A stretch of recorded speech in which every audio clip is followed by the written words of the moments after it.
Hello friends, welcome to my channel Radhe Radhe. आप सभी को दीपावली की हार्दिक शुभकामनाएं।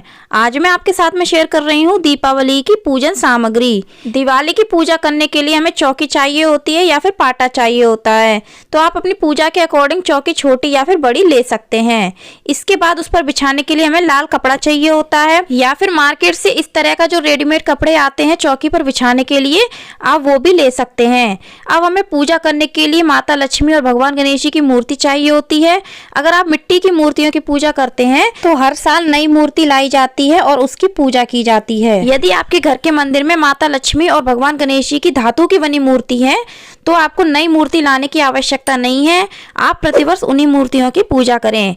इसके बाद हमें पूजा करने के लिए रोली अच्छा चंदन चाहिए होता है। यहाँ पर मैंने धूप बत्ती ली है। इसके बाद मैंने मौली ली है पूजा करने के लिए। माता लक्ष्मी को अर्पित करने के लिए मैंने सिंदूर लिया है। अगर आप पुरुष हैं और माता लक्ष्मी की पूजा कर रहे हैं तो आपको उनको सिंदूर अर्पित करने की आवश्यकता नहीं है। इसके बाद मैंने इत्र लिया है। अब हमने गणेश जी को अर्पित करने के लिए हल्दी की गांठ और सुपारी ली है। आप दूब घास भी ले सकते हैं।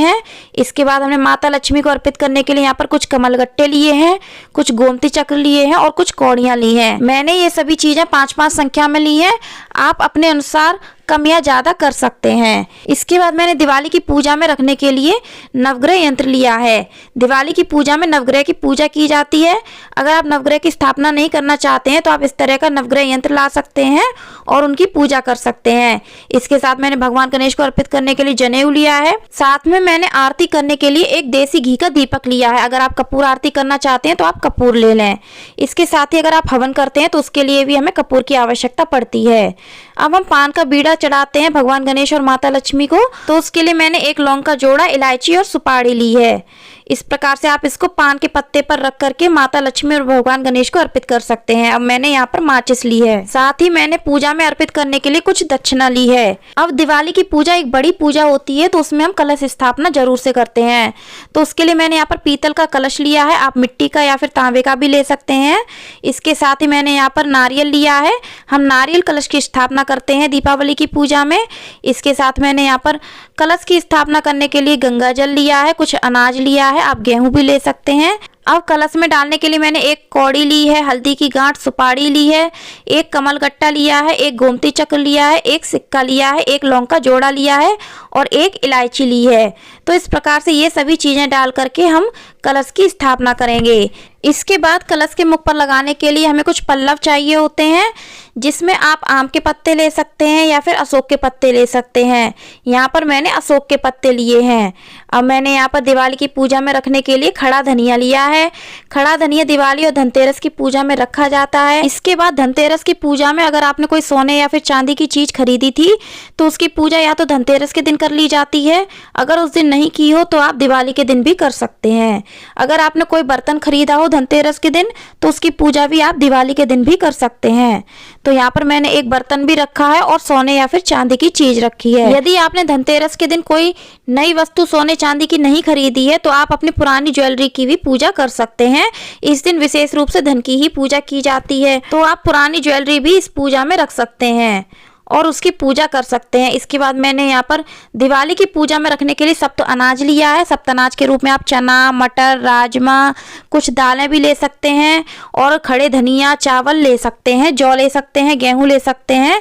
इस प्रकार से आप सप्त अनाज दिवाली की पूजा में अर्पित कर सकते हैं, लेकिन ध्यान रखें जो भी आप अनाज अर्पित करें वो साबुत होना चाहिए। अब मैंने भोग में अर्पित करने के लिए खील बतासे लिए हैं, कुछ मिष्ठान लिए हैं। आप 2 तरह की मिठाई या फिर 5 तरह की मिठाई भी दिवाली की पूजा में अर्पित कर सकते हैं। इसके साथ ही मैंने यहाँ पर भोग में अर्पित करने के लिए फल लिए हैं। आप इस दिन 5 तरीके के फल अर्पित कर सकते हैं या फिर 2 तरीके के फल भी इस पूजा में अर्पित कर सकते हैं। इसके बाद अगर आप महिला हैं और माता लक्ष्मी की पूजा कर रही हैं तो उनको सुहाग की सामग्री जरूर दान करें।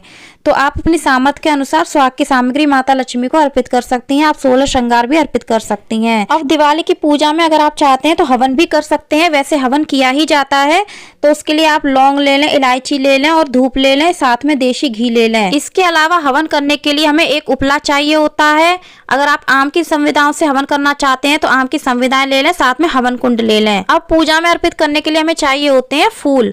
तो फूल में आप लाल फूल विशेष रूप से लें, अगर आपको मिल जाए तो। यदि आपको आज के दिन कमल का फूल मिल जाता है तो आप माता लक्ष्मी को जरूर से अर्पित करें, क्योंकि माता लक्ष्मी को कमल का फूल विशेष रूप से प्रिय होता है। नहीं तो आप गुलाब का फूल माता लक्ष्मी को आज के दिन जरूर अर्पित करें। फ्रेंड्स, दिवाली की पूजा में पूरी रात एक अखंड दीपक जलाया जाता है, जिसके लिए हमें बड़े दीपक की आवश्यकता पड़ती है और यह दीपक एक मुखी होता है। इस दीपक में एक बाती लगाई जाती है। यह दीपक सरसों के तेल से जलाया जाता है, आप चाहें तो तिल के तेल से भी जला सकते हैं। इसके बाद दिवाली की पूजा करने के लिए हमें बहुत सारे मिट्टी के दीपक की आवश्यकता पड़ती है, जिसमें से कुछ दीपक तो हम भगवान के सामने जलाते हैं और कुछ दीपक हम अपने घर में जलाते हैं जगह जगह पर। और दिवाली की पूजा में ये सभी दीपक सरसों के तेल से जलाए जाते हैं, लेकिन अगर आप चाहते हैं तो आप तिल के तेल से भी जला सकते हैं। अब फ्रेंड्स, दिवाली की पूजा में नई झाड़ू की पूजा भी की जाती है। अगर आपने धनतेरस के दिन नई झाड़ू की पूजा नहीं की है तो आप दिवाली के दिन भी झाड़ू की पूजा कर सकते हैं। तो फ्रेंड्स, उम्मीद करती हूँ वीडियो आपको अच्छा लगा होगा। वीडियो अच्छा लगा हो तो कमेंट करके जरूर बताइएगा। अपने फैमिली और फ्रेंड्स में ज़्यादा से ज़्यादा शेयर करिएगा। चैनल को सब्सक्राइब करिएगा, बेल आइकन को प्रेस करिएगा। कमेंट में ओम गंगणपतये नमः, ओम श्री महालक्ष्मी नमः अवश्य लिखिएगा। धन्यवाद। हैप्पी दिवाली।